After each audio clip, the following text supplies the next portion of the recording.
that was one of the things he and I had talked about before. I've known him for a while now, and we had talked about before that, there's nobody's talking about, well, before you design a business or design what you want to do with your life, what kind of lifestyle do you want? How do you want your day to look? Nobody talks about that kind of things. Nobody taught that in college. Nobody's talking about this stuff. So it's definitely interesting. And another thing that I'm sure he was really enjoying about what we do is making people think about the stuff before they get into business. So they don't design this business that becomes this monster that takes over their life, and now they work 12 hours a day again, and they're just their own boss. Yeah, it's important to think about those things. And it was very eye-opening to see, somebody who had pursued a different path. And certainly there were things that for a moment I was very envious about, and seeing it's like, wow, yeah, it'd be cool to be able to walk in and have a whole teams of people just to like, hey, everybody do this, but then when it came down to it, I was like, yeah, I don't know that I would give up the flexibility that would require for that. But,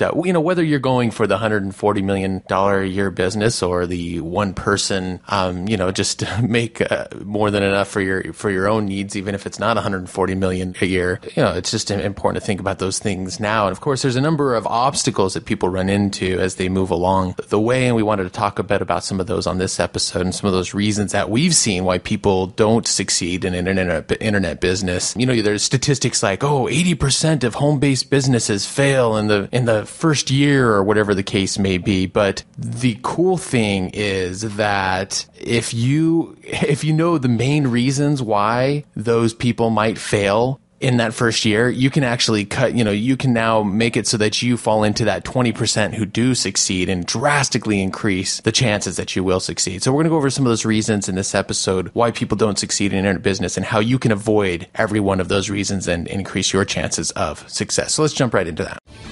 And now, the features segment. All right, so what are the 7 reasons that we've come up here why people don't succeed? And, we've thought back over, our own experience. We've been at this for several years ourselves now, and we've thought back over a lot of the different people that we've interacted with in our time doing Internet Business Mastery. We've seen a lot of people pursuing this and what propels them forward and maybe what obstacles they run into. And with the Academy, we have that opportunity to continually interact with people who are starting even from the ground floor up and trying to get things going. And so we've noticed some of these different reasons why different people might get hung up at times. I think probably all 7 of these are things that I've dealt with myself. I don't know about you, Sterling. I know you tend to be perfect and get right to the success right away, right? Oh, I wish. So let's go ahead and jump into these. And the first one is they don't know why they're doing it. Of course, we touched on this in the kind of the opening segment, our chit-chat segment there, about knowing, what it is that you want to create when you start an internet business. And, a lot of people, they jump in and they think, oh, yeah, well, I just want to make more money. I just want more money so I can buy fancy things. And, there's nothing wrong with that. But I think people need to know really specifically why they want to start internet business, why they want to leave their job, why they want to do something on their own. This is stuff like the definite major purpose that we've talked about on the show, as well as extensively in the Academy. And, this is why we created an entire first course. The entire first course in the Academy just talks about the why of internet business and the why to create this kind of thing and what your definite major purpose is and what freedom looks like for you and what fulfills you, because it's important when you do hit those obstacles to know very specifically what it is that you're going for. And I've definitely noticed in my pursuits in freedom, and when I first quit my job, I was doing real estate investing at first, and that I did okay in that, but it never quite took off for me. And I think one of the big reasons why, it's the only reason I had for doing it was money. I just thought, oh, well, I know a lot of people are making good money in real estate investing. So, and I was just desperate to get out of my job, but it didn't fulfill me. When it came down to it, and I started thinking about it, I was still lacking, that having the opportunity to teach other people. And, just the online aspect appealed to me for so many more reasons, because my technical background, it appealed to that, and the way you can market online, appealed to me. And so, I found myself myself much more fulfilled when I got into doing online business rather than real estate investing. And so, it brought a lot more freedom because the fulfillment was coming along with that as well. And so I started doing better in my business. And so that's why we talk about the definite major purpose so much, is it's important to know why you are doing this. And if you don't, then that, even if money is your only thing that you're going for, then when you hit those obstacles, it's going to be very easy to just fall back into old patterns and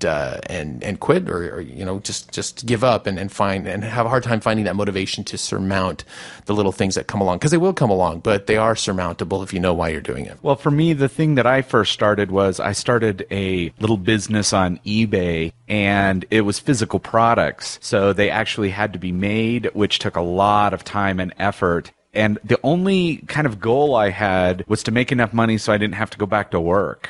Because, I did it kind of the super risky way and just quit my job and went, I'm going to make it work, and just did it. So I was like, okay, well, I've got to make this happen really fast. So I at the time, I didn't think to myself, what kind of lifestyle would I want? I just was like, I don't want to have to go back to work. But the problem with just thinking that was, when success did happen, then I'm working 12 hours a day trying to keep up with it. And it still was just enough to live off of at first. So it wasn't like I could hire 5 people to help me. It was me and my wife at the time, fulfilling orders. Yeah. And that actually, we didn't know why we were doing it, other than the fact that we were just trying to pay the bills, which, again, I was like, wow, I made much better money in my profession and I worked less. Now I work more and make less. This kind of sucks. Yeah.